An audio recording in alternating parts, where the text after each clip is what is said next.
So it's been a funny old day today. In the real world, it was the last day of my financial year at work, which is always a big day, but wasn't really for me. So because there wasn't really anything doing, so there was no big deals to chase in. There was stuff to chase in, and none of it came in. It was all a bit too last minute, and yeah, so bit of a downer for me in terms of how I've finished the year at the current job. I've gone from being over 100% to being under 100% for the year, which is really frustrating, but it's not the end of the world, right? Because I will be starting a new job in the next month or so. And it's a new job, it's a fresh challenge. I had my current boss on the phone today, basically painting the new world for me, and it means a slight change for me if I stay. And I can understand why they're making the changes.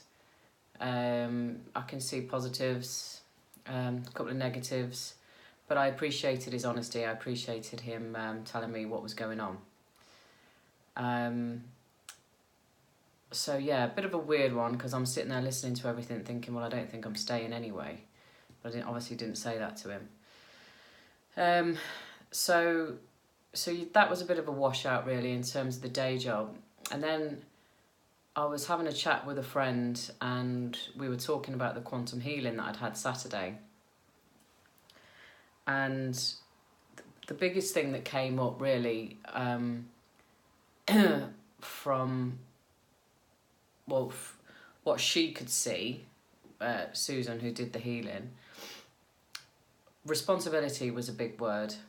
And I've always known that, because I've always felt responsible for everybody, but I kind of hadn't realised the extent of where my responsibility lay. Just feeling responsible for everyone, especially my mum, and trying to help and trying to fix people and always trying to fix people, and always trying to go that extra step to make sure people are okay. For my mum, it's financially and socially. So when we were talking about, because she said you keep mentioning freedom, you want this freedom, right? Yeah. And when we explored that, it was, I got to the point where I was just like, well, I don't, even though I want to help people and even though I'm already helping people in an unstructured way, the thought of then doing coaching, which is going to put me down to another structure, theoretically, and make me feel like my time is not my own again, sort of fills me with dread. But it's a contrast to the fact that I want to help people, because I've got this real dream, of once I've quit the day job, of just buggering off around the world and taking the laptop with me and seeing all the places that, and having the freedom. But it's not just going to see these places and having the freedom, it's being just me, maybe with a mate, maybe with a partner, whoever, but none of the responsibilities that I've currently got surrounding me. That's my idea of heaven at the moment. Now, I'm not saying these responsibilities are a massive drain on me, but sometimes they have been. And I'm also very aware that they've been self-imposed. I've stepped up to this role. Even when my dad was still around, I was worrying that they didn't have a pension, and how the hell were they going to last in their older age. So one of my drivers for getting into property back then was thinking about providing a pension for my parents, or providing somewhere for them to live. And I don't know where it comes from, and this was being really explored on Saturday with the healing. And I don't know whether it's a past life thing or what. But the fact that I couldn't go back to past lives properly, it was all a bit cartoony. And actually, a mate who I was talking to today, he was saying that's really interesting, because it's like maybe there's something too traumatic for me to really see back which I think Susan had said to me and which I agreed with.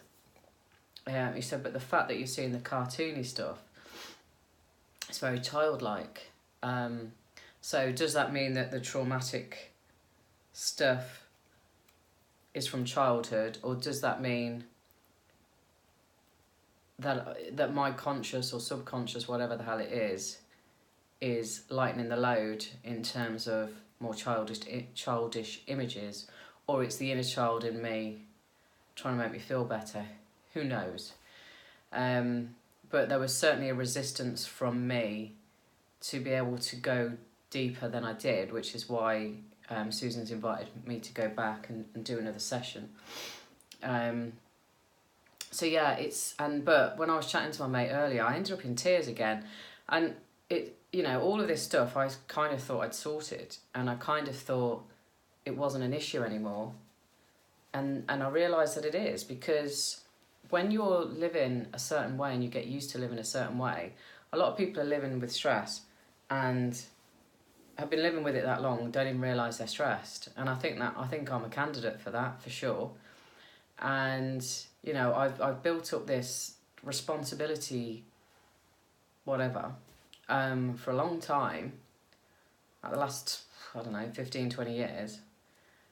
And it's just what I do, I just get on and do it. But there are times where you just don't want to do it. And there are times where you don't want people to be relying on you all the time. And you don't want to feel like the husband instead of the daughter.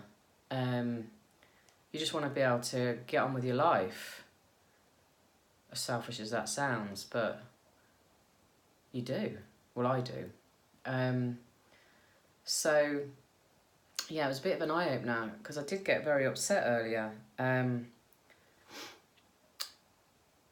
I just wanted to share that, really, because I know there's loads of people that have got self-imposed responsibilities. Obviously if you're a parent, you've got responsibilities, but it's not just that, is it? We've got aging parents, or we've got children that have got special needs perhaps, or you've got to be a carer to somebody, or whatever your situation might be. And we go along like it's fine, it's what I do, it's fine. And then actually you realise it's not fine, and you need some time out, because I know that I probably drink too much wine of occasion. I'm way better now, but it's still a bit of a crutch sometimes, and I like to go out and party at the weekends. And when I was with Susan on Saturday, I realised the extent of this responsibility and guilt that I feel, throughout all of my family and various people. And it's no wonder that it's still a crutch. I didn't really realise why it was such a crutch, but I didn't realise that I was so overwhelmed by these feelings for various reasons, because you just get on with it.